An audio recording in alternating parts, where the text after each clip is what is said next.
I put this project off for a couple of years. It's replacing my cracked, broken, and beat up patio furniture. This is the second set of this fake wicker I bought. It just doesn't hold up for very long. This was all held together with duct tape over the last couple of years, so I can do one of two things. Go out and search out another 4-piece patio set, fake wicker. Look at that, $1,600. I don't know if I want to do that. Or I could go with a lighter duty fake wicker, get it all the way down to $1,000. I think that's what I paid for the last two of them, $1,000. They didn't hold up. Or I could get away from the wicker altogether and go with a fake plastic wood. That 4-piece set too is $1,000. Here's what I decided to do instead. I'm going to make something that's durable and long-lasting, but inexpensive. Keyword inexpensive. So I'm going to use the most common grade material I can find, common stud grade 2x4s, and some 2x6. In fact, 16 2x4s, 3 2x6s. Because I am dealing with long 8-foot lengths, I always like to use my miter gauge extension to make sure that piece, when you're actually cross-cutting, doesn't pivot on you, move on you. You get nice, true, straight, square cuts. In fact, speaking of square, any major project, I always double-check the alignment of my miter gauge, my table, and my fence, like I just did there. Start by cutting the ends of each 2x4 off. Make sure it's true and straight and square. This project required multiple pieces exactly the same length. If they weren't exactly the same length, it wasn't going to come out. So I set up a stop block, measured 3 times, and started cutting. In fact, in this particular project, I needed 31 of those 2x4s cut at the exact same length. Of course, there were some other pieces of different lengths, not many of them though. And I used those to assemble like the settee and the 2 chairs. Once I had all the pieces cut, that's exactly what I did. I separated all the pieces out for each of the 4 pieces. In other words, there's all the pieces for just the settee. Look at the 2 2x4s right in front there with the steep angles cut on them. Had to do 6 of those. Those are very important pieces because they form the shape of the back, or actually the angle of the back. You know, it's very important to have the right angle for those back cushions, or you're not going to be very comfortable in there. So I experimented with a couple of different angles, found the one that I thought was going to work real well, and then attached it to the settee seat.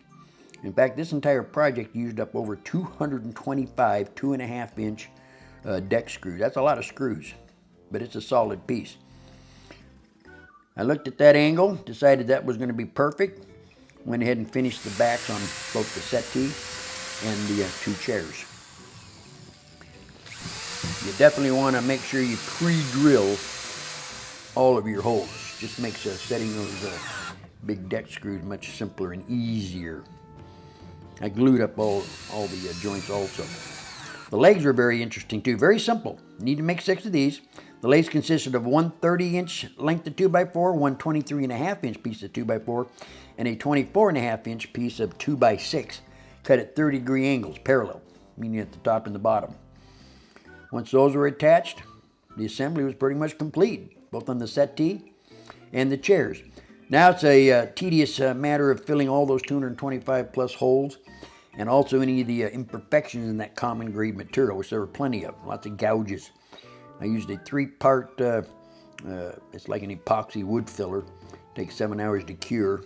Once it's cured though, it was a matter of sanding everything real good.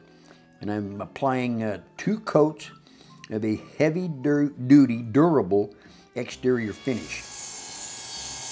The last part of this 4-piece set was the little coffee table that goes with it. And that's actually the piece you see first, I guess, if you're walking up to the patio.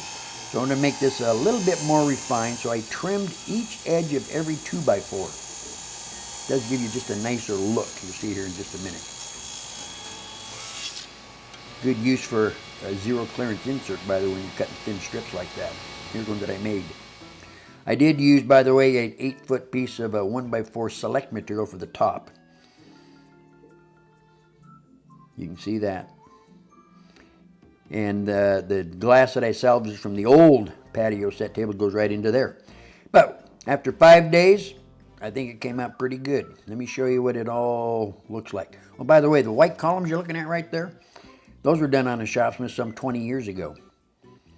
But here is my new, heavy duty, I'm assuming long lasting 4-piece patio set. I don't think this is going to require a whole lot of duct tape in the future.